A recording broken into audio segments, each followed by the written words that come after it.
So, good day na lang. Andito kami sa Jerry's para magmerienda. Galing kaming Mahogany dun sa Tagaytay. Yung Mahogany sa kabila. So, titingnan namin ang kabuang Taal Volcano kung puputok na ba. Charot. Eme lang. So, ano lang kami, merienda.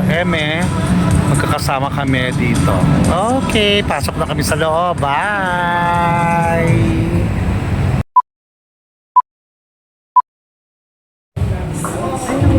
Oh, hello, hi! Dito kami sa Jerry's Grills in front of Taal Volcano. Hinihintay namin ang pagsabog ng Taal Volcano. So magtatagal kami rito ng 10 oras. Hihintay namin ang pagsabog ng Taal Volcano.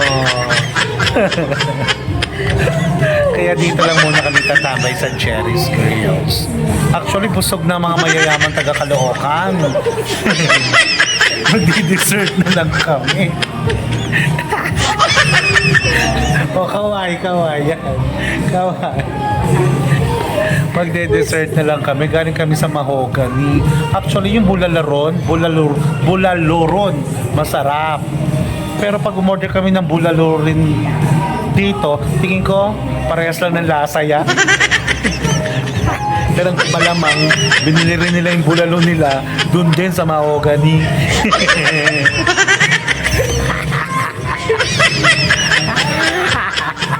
Kaya enjoy na lang namin ang view.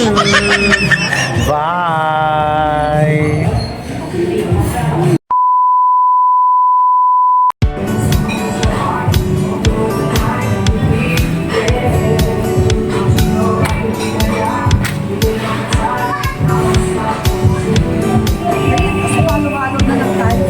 Pwede.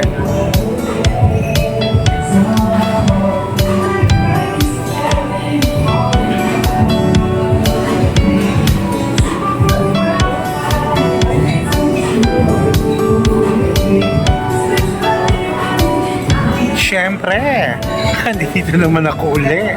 Andito ako sa Jerry's Grills, Tagaytay. At nasa harapan namin ang Taal Volcano Kineme. Yan, di ba? Palipas lang kami ng oras. So, galing kami Mahogany. From Mahogany, mag-Starbucks sana kami. Kaso puno. So, bawat isang customer doon, 10 oras ata tatambay bago ka makapasok sa Starbucks. So, dito na lang kami nag-prefer sa Jerry's Grills. Pero maganda rin naman ang view rito. Tingnan nyo uli. Ganda, diba? Diba? Okay. Ganda. Yan. Ito lang yung nagpasira eh. Dapat yan ito putulin para mas ma-perfect mo yung view. Nagpasira lang tong punong to eh. Sana natin sa magputulin, itrim na lang. Perfect na sana yung view. Kaya lang may punong nakaharang. Nakaloka. Babaan ko, puputulin ko na lang mamaya-maya. Charot. Diba? Ang bongga. Ganda. Ayan, I'm here again. Ang saya. I'm with my friend from Australia. So she just visited the Caloocan para may mga bagay-bagay na ayusin. So ito, nabitbit niya ako. Papunta ng Tagaytay. Diba, nananahimik sa bahay, nakarating ng Tagaytay. Ayang bangga.